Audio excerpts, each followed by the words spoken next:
Thank you, Mark. Thank you very much for that very kind introduction and for allowing me to be here at this very, very impressive show. It really is magnificent. And now I'm going to share with you over the next hour or two. As the mayor of New York, when I was the mayor, my deep knowledge of agriculture. Went over and bought some teddy bears there at the Bangkok gift shop on your way to Singapore. Get out of here. I saw you. I know. What were you doing there? I was going down for business in Singapore. Wow. Come on, let's take a picture. So we met in Singapore? We met in Bangkok. Wow. In the airport. At the airport, of course. We stopped off at the airport. Yeah, you flew down from Tokyo. And we were going to Singapore. Going to Singapore. You're going down for the World Bank. You got it. You got it. Did you get in? Yeah, we got in.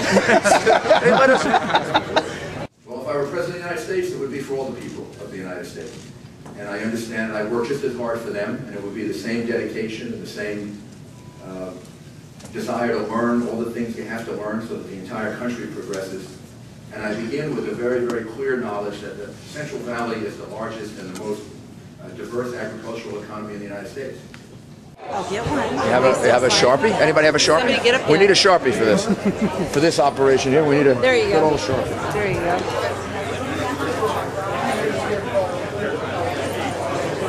And that's to Kim. This is the first time I've signed a sleeve. There you go. I'll save that sleeve. We're kind of each one of us kind of helps the other in America. I always knew that.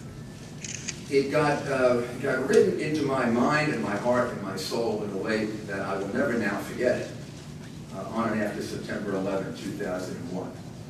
Because when you get attacked like that, there's a period of time in which you feel really isolated. You feel like you're really alone.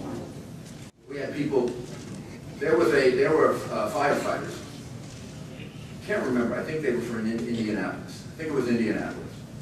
But the minute the attack took place, the firefighters from Indianapolis took their fire truck and started driving to New York, as if they were responding to a call like in Indianapolis. I think it was Indianapolis. It could have been another city. The events at that time were kind of foggy. But basically what they did was they drove hours and hours and hours, like they were responding to a fire call in their city. And they showed up in New York City to respond to the attack on the World Trade Center. And at some point, I think I had to call up somebody to get them out of trouble for going AWOL.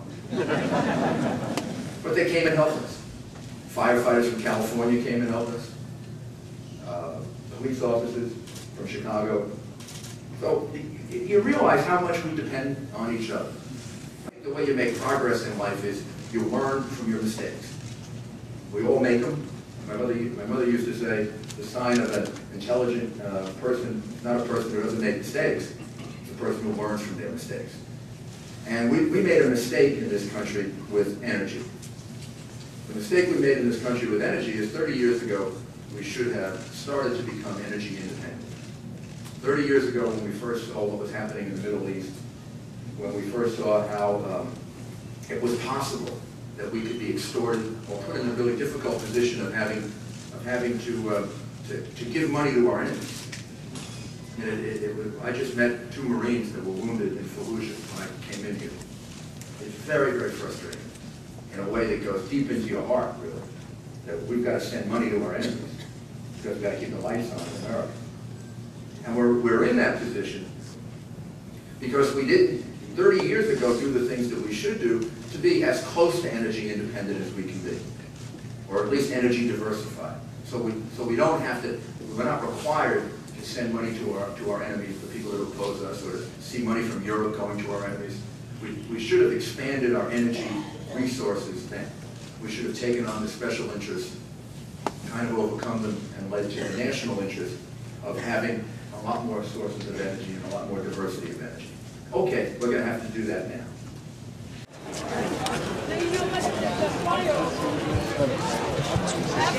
Both the Sure. Good luck to you.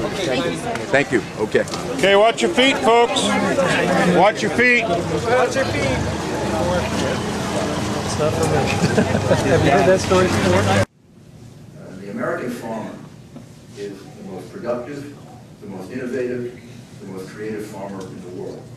All the American farmer needs to compete and to succeed and to probably invent all kinds of new things that may ultimately end hunger in the world is to have a level playing field and to not have one arm tied behind the back.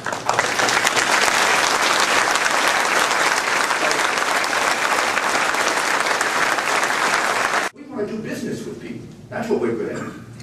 American farmers are good at doing business with people if they have a fair playing field.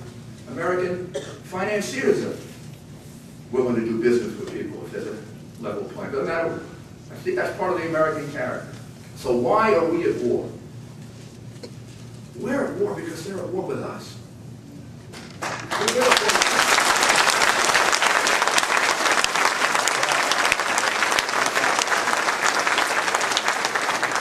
This war is over when they no longer are developing plans and plots all over the world and in different parts of the world to come here and kill us, or to kill our people overseas, or to kill our allies like they did in the United Kingdom. We're at war because they're at war with us. And here's what they think about us. And this is why they attacked us, and this is why they will try to attack us again. They believe we're weak. They believe we're a weak people. They believe they're stronger than we are. They believe that their perverted ideas are stronger than our ideas of freedom and democracy and decency and the rule of law and all of that. And they are wrong. They are absolutely wrong.